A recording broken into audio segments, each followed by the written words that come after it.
nuclear quest, nuclear reactions. Think about it. Do nuclear reactions occur in your life or just in nuclear power plants? I hope you said they occur around you, because they do.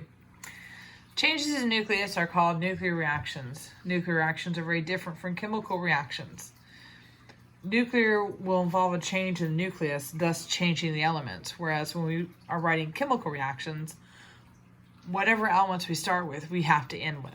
So it's a little bit different between the writing of those equations.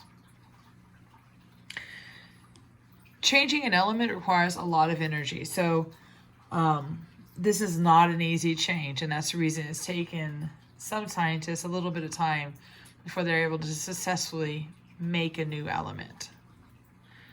Some nuclear reactions are spontaneous and they go on their own. They need nothing to help them. Since there's so much energy required in order to change the nucleus, you will be unable to do it in this class. That's not what we can do here. Nuclear change. There are several ways that we can change an atom. Nucleus can lose particles, it can split into smaller nuclei, or it can combine with other nucleus or particles. Nuclear changes can happen only during certain circumstances.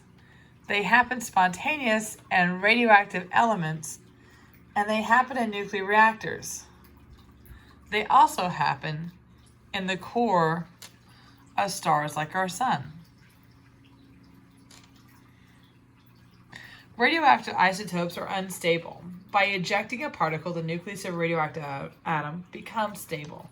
So they're going to eject these particles until they get back to stability. That's their goal. And so the process of ejecting or emitting a piece of the nucleus of an atom is called radioactive decay. Scientists have discovered various subatomic particles smaller than the atoms themselves that are emitted from or shot out from the nucleus during a radioactive event, alpha and beta particles. This one's important. Isotopes can be radioactive, but it is usually incorrect to say that elements are radioactive. Many elements have both stable and radioactive isotopes. For example, carbon-12 and carbon-13 are stable, while carbon-14 is radioactive. Alpha decay. Alpha decay involves the ejection of an alpha particle from the nucleus of the atom. Alpha particles consist of 2 protons and 2 neutrons and can be represented by the Greek letter alpha. Since it has 2 protons, it is the same as the nucleus of a helium atom. An alpha particle carries 2 protons away from the nucleus of an atom. This changes the element, the identity of the element. For example, uranium undergoes alpha decay, it becomes thorium. Beta decay involves the ejection of an electron from the nucleus of the atom. Beta particle is ejected in the electron, and beta particles are represented by the Greek letter beta. So wondering how an electron got into the nucleus? In fact, electrons do not exist by themselves within the nucleus. So, however, in beta decay, a neutron can split into 2 parts, becoming an electron or proton, and that's how they get in the nucleus. The electron is ejected and the proton stays behind in the nucleus. Removal of the electron from the nucleus of an atom through this unique process leaves the atom with 1 less neutron and 1 more proton and a new identity. And so when we're looking at decay, if we graph it, we end up with this type of decay graph. Okay. So for example, carbon-14 has a half-life of 5,730 years. This meant that it will take 5,730 years for half of the carbon-14 sample to decay down to the nitrogen-14.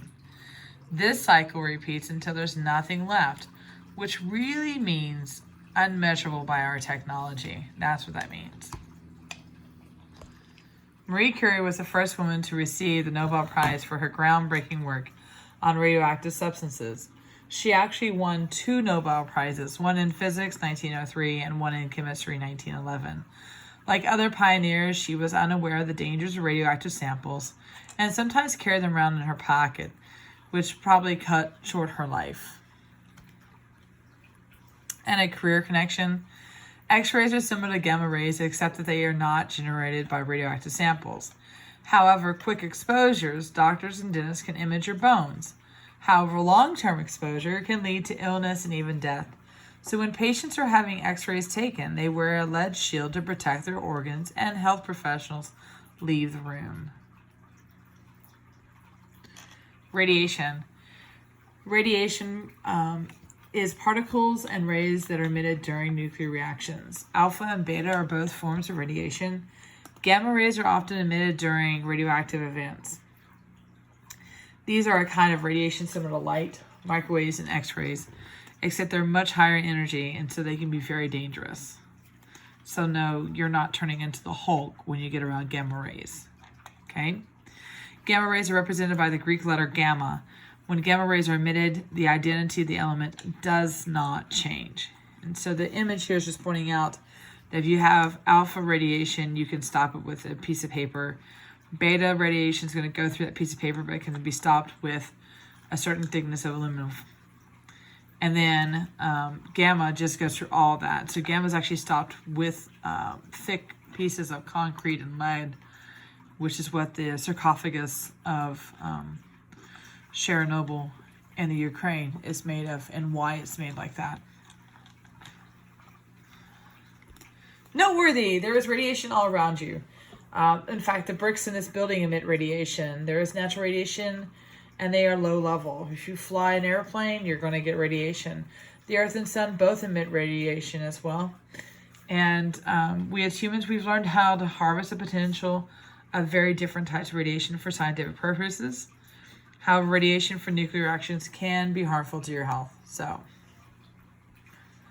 career connection.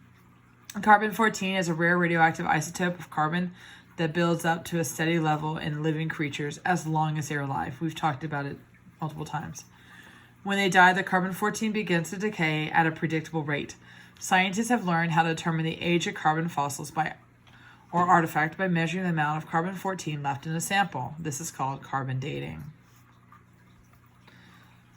Health connection.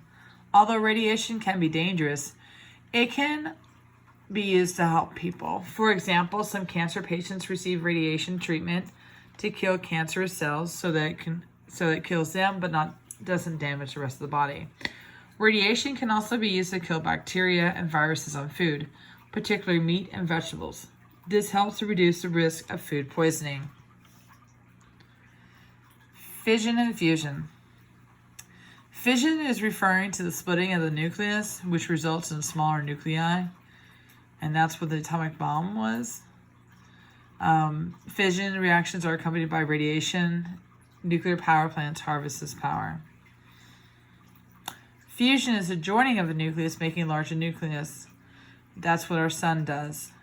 But the problem is it results in extremely hot temperatures in order for fusion to occur, which is what's been the part of our limiting factor in us actually doing it here on Earth.